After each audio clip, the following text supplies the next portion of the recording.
শুরুতেই জানিয়ে দিব, অপারেশন সিন্দুর এখনও শেষ হয়নি, আপাতত স্থগিত রয়েছে বলে পাকিস্তানকে হুঁশিয়ারি দিয়েছে মোদি। এবং আরও জানিয়ে দিব, সপ্তাহব্যাপী সংঘাতে পাকিস্তানের 11 সেনাসহ নিহত মোট 51 জন। এবং আরও জানিয়ে দিব, সাফল্যের সাতকানো প্রচারের মাঠে বিজেপি, শুরু হয়েছে তেরেঙ্গা যাত্রা। এবং আরও জানিয়ে দিব, মালয়েশিয়ার বিমান ধ্বংসসহ 298 জন যাত্রীর মৃত্যুর দায় রাশিয়ার।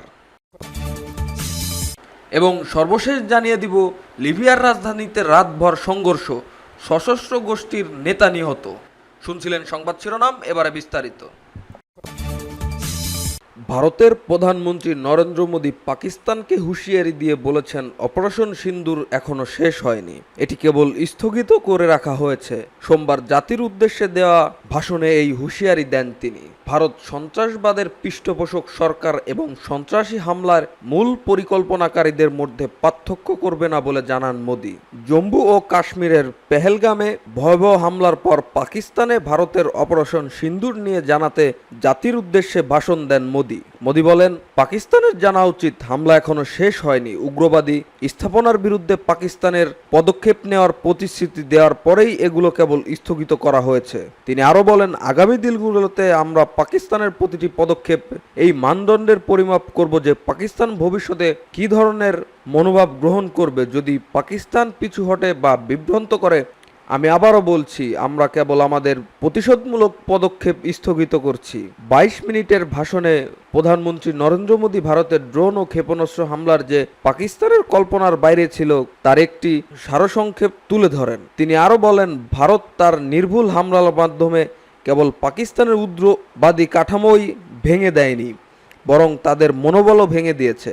ইসলামাবাদ এবং রাওয়ালপিন্ডিকে আরেকটি সতর্কতা বার্তায় প্রধানমন্ত্রী বলেছেন, অপারেশন সিন্দুর কেবল একটি অভিযান নয়, বরং উগ্রবাদের বিরুদ্ধে লড়াইয়ের ভারতের নীতিতে একটি মতবাদগত পরিবর্তন। মোদী আরও বলেন, অপারেশন সিন্দুর নতুন স্বাভাবিক ঘটনা। যেখানেই সন্ত্রাসী ঘাঁটি রয়েছে সেখানেই ভারত আক্রমণ করবে এবং আমাদের দেশে আক্রমণ করা হলে তার জবাব জোরালোভাবে দেবে।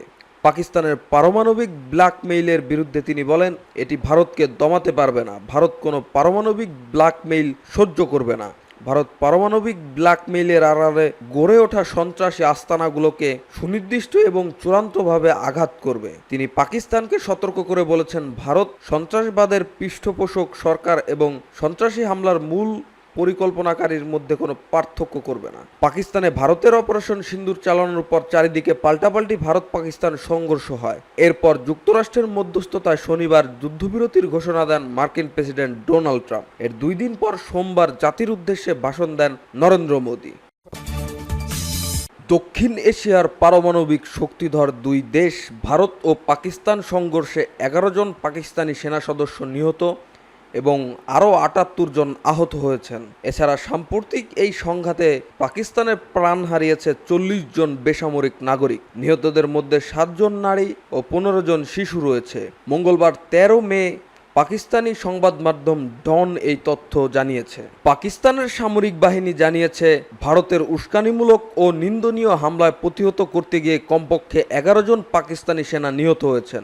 আহত হয়েছেন আরও 78 জন। একই সাথে ভারতের আগ্রাসনে 40 জন বেসামরিক নাগরিক প্রাণ হারিয়েছে, যাদের মধ্যে 60 জন নারী ও 15 জন শিশু রয়েছে এবং আরও 121 জন আহত হয়েছেন। চিরপ্রতিদ্বন্দ্বী 2 দেশের মধ্যে সামরিক সংঘর্ষ শুরু হয় যখন ভারতের পেহেলগাম হামলার জন্য পাকিস্তানকে দায়ী করে ভারত। এর জেরে ভারত গত 6 থেকে 7 মে রাতে পাকিস্তানে ধারাবাহিক বিমান হামলা চালায়, যার ফলে বেসামরিক নাগরিক হতাহত হয়।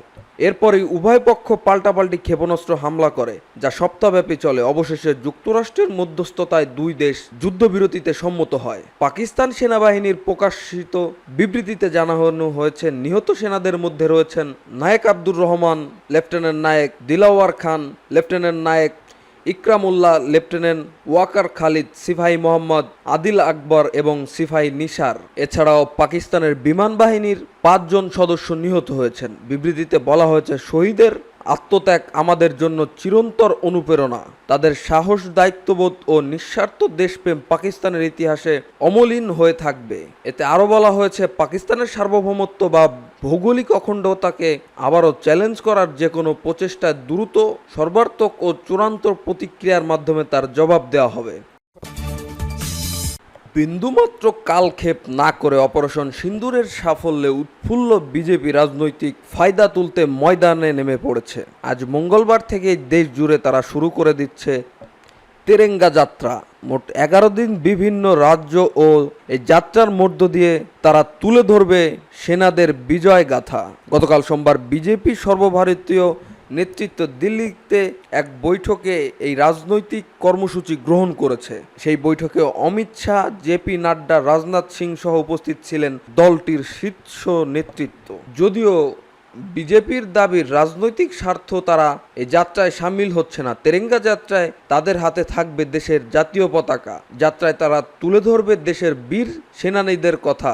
অপারেশন সিন্দুর নিয়ে বিভিন্ন মহলে যে অপপ্রচার চলছে, এই যাত্রায় তার জবাব দেওয়া হবে, তুলে ধরা হবে প্রকৃত সত্য। বিজেপি নেতারা বলছেন, এই অভিযানের সাফল্য জাতিকে গর্বিত করেছে। সেই সাফল্যই ইতিবৃত্তই এই যাত্রার তুলে ধরা হবে। বলা হবে ঐক্যবদ্ধ ভারত কি করতে পারে। এই যাত্রার উদ্দেশ্য দেশপ্রেম, সবাইকে উদ্বুদ্ধ করে রাখা।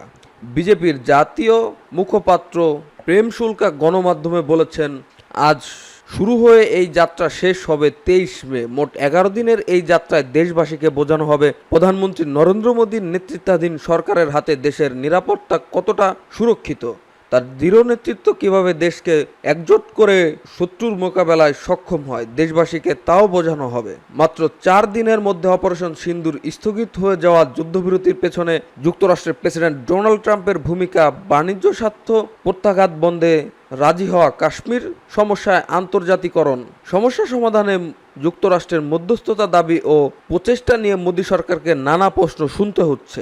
এ যাত্রায় বিজেপি নেতৃত্ব সেসব প্রচার ও প্রশ্নের উত্তর দেবে। প্রধানমন্ত্রী মোদী গতকাল সোমবার রাতে জাতির উদ্দেশ্যে দেওয়া ভাষণে বলেছেন, যে সাফল্য দাবি করেছে এই যাত্রায় সেই সাফল্য বর্ণিত হবে। বিরোধীদের সংগঠিত হওয়ার আগেই বিজেপি ময়দানে নেমে পড়ার সিদ্ধান্ত নিয়েছে। আন্তর্জাতিক বেসামরিক বিমান চলাচল সংস্থা ICAO সোমবার এক ঘোষণায় জানিয়েছে, 2014 সালে ইউক্রেনের আকাশে মালয়েশিয়ান এয়ারলাইন্সের ফ্লাইট MH17 ভূপাতিত করার ঘটনায় রাশিয়াই দায়ী। সংবাদ মাধ্যম আল জাজিরার প্রতিবেদন অনুযায়ী সেই ঘটনায় বিমানের 298 যাত্রী ও ক্রু সদস্য সবাই নিহত হয়েছেন। নিহতদের মধ্যে 38 জন ছিলেন অস্ট্রেলিয়ার নাগরিক এবং 196 জন ছিলেন নেদারল্যান্ডসের। অস্ট্রেলিয়া ও নেদারল্যান্ডসের দায়ের করা মামলা তথ্য ও আইনের ভিত্তিতে সুপ্রাতিষ্ঠানিক বলে জানায় ICAO। এছাড়া রাশিয়ান ফেডারেশন আন্তর্জাতিক বিমান আইনের অধীনে তাদের দায়িত্ব পালন ব্যর্থ হয়েছে বলেও মন্তব্য করে সংস্থাটি। যদিও সংস্থাটির নিজস্ব কোনো নিয়ন্ত্রক ক্ষমতা নেই, তবে সংস্থাটি নৈতিক কর্তৃত্ব বহন করে এবং এর তৈরি করা নীতিমালা বিশ্বব্যাপী 193টি সদস্য রাষ্ট্র অনুসরণ করে।